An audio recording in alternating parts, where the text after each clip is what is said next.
All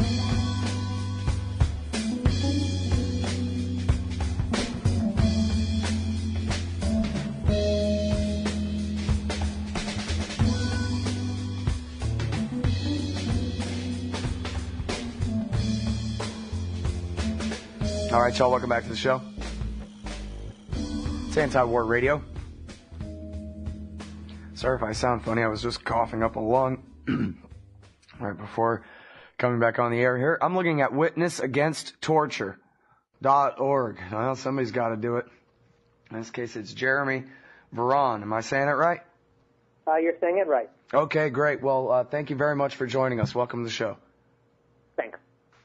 All right, so hope and change and everything's better and different now because Barack Obama looks a lot different than George W. Bush, and it's all good, right, for the torture victims? I wish that were true. President Obama came into office promising real change. On day one, he announced that Guantanamo would be closed within a year. He outlawed so-called enhanced interrogations, and then there was, great hope in the human rights and civil liberties community that the nightmare of indefinite detention, the denial of habeas corpus, and immunity for torture would come to an end. But sadly, Obama has powerfully betrayed his promise with respect to issues of detention and accountability. Guantanamo is still open, as everybody knows. There's a system for indefinite detention in the works. The administration fought to have habeas rights denied to inmates in Bagram prison in Afghanistan. And then recently, the Justice Department won an appeals court decision in a case called Mohammed versus Jefferson Data Plan, Inc., that basically said victims of U.S. torture could not sue, in this case, a private subsidiary that contracted with the CIA to render folks to secret prisons in Afghanistan and in Europe if it was determined that the trial would tread on sensitive national security issues. So the case was essentially dismissed. There will be no justice, no compensation, no admission of blame and guilt with respect to, I think it was the 5 plaintiffs who wanted some, public recognition of the harm that had been done to them, and ideally some kind of civil damages as a retribution for what they had suffered. So this really, from our standpoint, is the nail in the coffin that should really eliminate any illusion whatsoever that Obama has any intention of bringing any meaningful judicial process to sanction those who designed and executed torture policies under Bush. Doesn't that make him guilty of obstruction of justice? I mean, he's guilty of not enforcing domestic and international law. The United States is a signatory of the Convention Against Torture, which was ratified first in limited form under Reagan and then under Clinton. And then there's a mandate that if any signatory has a strong suspicion that the convention has been violated, they're duty-bound to investigate and, if warranted, indict and convict. So we're breaking our international treaty obligations. Domestic laws against torture were wantonly violated, but those haven't been applied. And then it's worse than what you described. The Justice Department is being used to rig the law to prevent justice from being done. So it's a sort of structural obstruction of justice where the law is essentially jiggered to become meaningless. And then in this case, the vast majority of what the plaintiffs wanted to discuss was already a matter of public record. So the notion that this is far too sensitive to discuss in a court of law is absurd. And then the dissenting judges said that in accordance with the lower court ruling, at the very least you should have some kind of panel of judges look at the evidence and determine if any of it is so sensitive it can't be discussed. And if a case can be made by non-sensitive evidence, then the case should proceed. And in this case, the plaintiffs and their attorneys, absolutely believe that on the basis of information already in the public domain, you could find on the plaintiffs behalf. So it's a very, very sad day where the massive injury of torture has been followed by the insult of not giving the victims a day in court. And it says a lot about the ideological orientation of the Obama administration. You know, most charitably, you could say they're so afraid of a right-wing backlash that they want to tread softly on these issues. But I'm starting to believe more and more that this is what they truly believe, and that the powerful go to great lengths to protect one another. And it's a kind of club from which most of us are sadly excluded. And in some weird way, Obama's first loyalty is to, his predecessor and preserving a certain conception of executive power from which he himself benefits. I don't think everything about Obama has been a betrayal, but on these issues, the conduct of the administration has been egregious, and these are the issues I care about the most, so it's quite depressing. Well, when it comes down to it, the only remedy is impeachment, right? I mean, that's not going to happen. He's the chief executive, so there is no other thing to do except for the American people en masse to demand that the Congress remove him from office. Right. I mean, again, that's a pipe dream. George Bush wasn't impeached for, a whole host of crimes. If there's any effort to impeach Obama, it's probably going to be, coming from the right. Like right now, it's not obvious what the remedy would be. Now, this case probably will be argued before the Supreme Court. There's a chance that the Supreme Court could rule in favor of the plaintiffs. Organizations, including my own, are still active in keeping the issue of torture in the public consciousness. And then, a day might come when we look back on this whole post-9/11 history and say collectively as a nation that horrible lines were crossed, extremes were pursued that never should have been pursued, that civil liberty and human rights were sacrificed to a certain conception of security, and we may have a reckoning with this the way the country has had at least a partial reckoning with slavery and the internment of the Japanese and so forth. I don't have an enormous amount of confidence that this process will happen. And then a very important moment is being lost when this is still fresh in people's memories. I can't say, at hand there's an obvious remedy to all of this. I would say that, politicians are creatures of self-interest. And then if people who had voted for Obama in 2004 would consider withholding their vote from him in the next election, that might send a powerful message. I'm prepared to do that. And I would like to think I'm not the only one. I mean, the right is sort of much better at holding the Republican Party accountable to what they consider core values than progressives are at holding Democrats to what you might consider core values.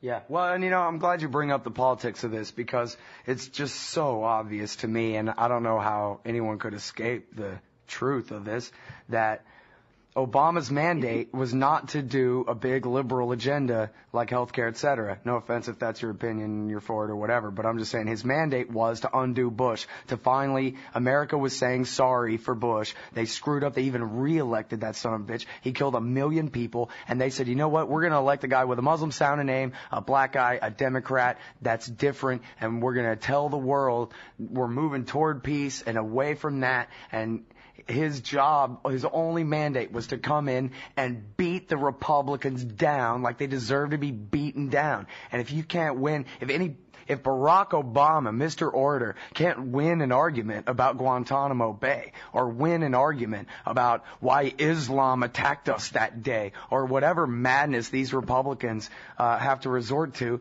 then he is a pathetic loser and should be thrown in the garbage can. How could anyone lose an argument against a Republican? He should have been doing nothing but prosecute them and destroy them. And I don't mean Karl Rove type political prosecutions. I mean for torturing people to death, for lying people into an aggressive war, for throwing men's lives away for lies. And see, I'm sorry, I'm ranting too much, and we got to go to a break. But the next segment is yours. The next segment is yours, okay. Jeremy, when we get back. Absolutely. Perfect. Anti-war radio, y'all. Sorry to everyone for that, but I'm right. You can watch the LRN Studio Cam and chat with other listeners anytime at cam.lrn.fm. That's cam.lrn.fm.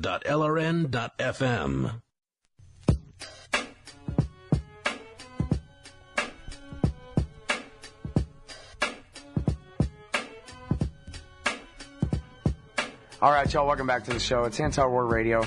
I'm talking with, sort of at and to, Jeremy Varon. He's from witnessagainsttorture.com, and I was ranting before the break that the Democrats would be winning if they had any spine, if they would do the right thing for a minute. But as you were saying before, I think, Jeremy, they're not in it to do the right thing. They're in it to win it. They're in it to claim, I mean, hell, Obama's even claimed the power to murder you and me, which is more than George Bush ever claimed.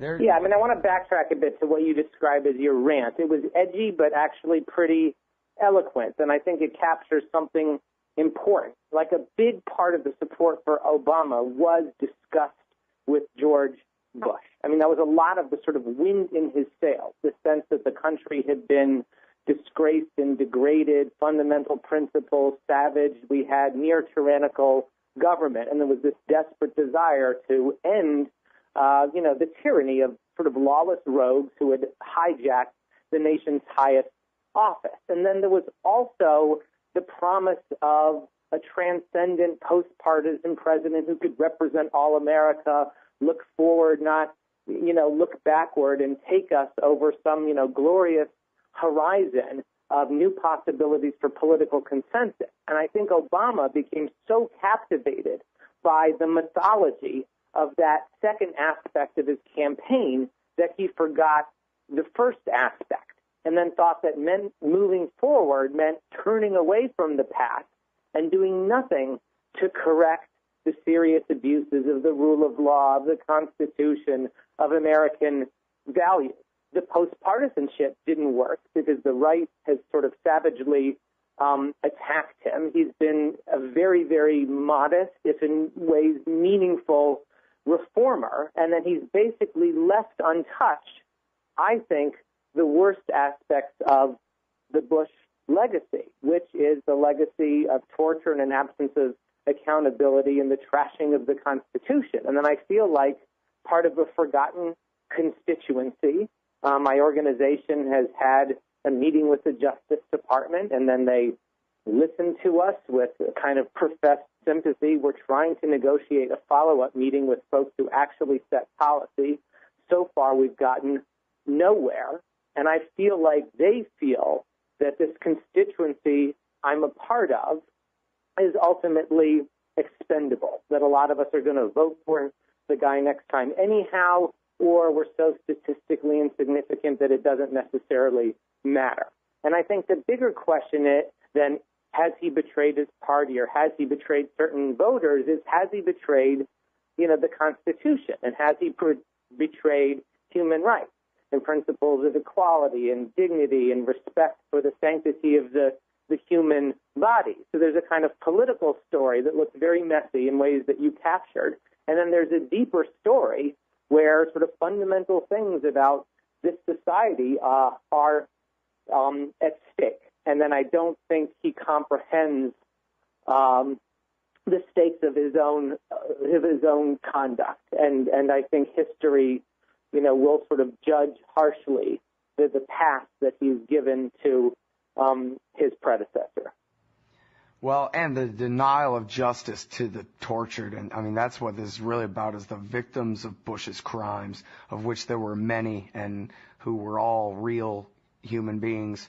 And it matters. But, I wanted to kind of bring up the fact that this guy's chief of staff is Rahm Emanuel. And there's a great, I think, couple of articles, maybe even 3 articles by John V. Walsh at counterpunch.org about how in 2006, Rahm Emanuel in the House engineered for the Democratic Party to work against any anti-war Democrats in the primaries and for Tammy Duckworth and all the pro-war Democrats. And in every single case, Jeremy, the pro-war Democrat who won the primary lost the general. And in every case where the anti-war Democrat won the primary, they won the general. And Rahm Emanuel, with his evil warmongering for a foreign power strategy, cost the Democrats numerous seats in that election. election. They somehow took the House and Senate anyway. But it just goes to show this is not about good politics. Like you said, betraying the Democratic Party and the interests of the party itself. It's not about that. It's about the interests of the state, the interests of the executive branch, the interests of the Pentagon, and the interests, of course, in Rahm Emanuel, IDF veterans case, the interests of whatever Benjamin Netanyahu and the American Israeli Public Affairs Committee want. And so if that means turning the government back over to the Republicans, fine. At least we know we can count on them to kill everybody. Well, I'm scared of the midterms, and I'm scared for 2012. And people in the left are on, a horrible bind where the Obama administration has, needless to say, powerfully disappointed expectations and barely seems worthy of our support any longer. But then the alternative is, truly terrifying. And then clearly there needs to be a new phase of progressive mobilization. I mean, so much progressive energy got wrapped up in the campaign, and I think for good reason. The rhetoric sounded wonderful. He's a messianic figure. He's an African American, and I wanted to support him for that, reason alone. And there was a lot of good reasons why we placed our faith in the promise of real change. And then now, we have to take stock of our disappointment and think about a next move. And then we've seen in, 18 months, the Tea Party movement shift the entire spectrum of the Republican Party to the right. And it would be interesting to imagine if something like that could happen on the left. And then I'm very careful not to be consumed by a sense of anger and despair. And then the people who I want to help are least well served by my anger and despair and dejection. They need my love, energy, optimism, and commitment. This anti-torture work has been very, very frustrating, but, we know we're morally right. And then people all over the world thank us for continuing to sort of carry the torch of justice on these issues and not going away and not getting, defeated. So I think we need to take stock of our frustrations and at the same time ask ourselves what's the most constructive use that we can, make of it. And then sort of turning viciously against Obama in an emotional and in a personal way, even then I don't think that makes much sense because the problems are systemic. And I think the systemic requirements of American power as it projects itself globally is a certain kind of military regime and along with it a certain kind of, detention apparatus. And then ultimately the problem is a national security state connected to, in many ways, an imperial state. And undoing those deep structures, that's the ultimate prize. Politicians, administrations come and go. They mean a little bit left, they mean a little bit right. But, there is a bigger picture. Well, it seems to me, Jeremy, like you sound anyway, like you see it very clearly. You've identified the most important issues, and, in particular, the torture issue, I think, is the very most important of the most important issues. I guess aggressive war underlies it all, as you just said. But anyway, you're on the right side, and a lot of people value your work, and I really do appreciate your time on the show today.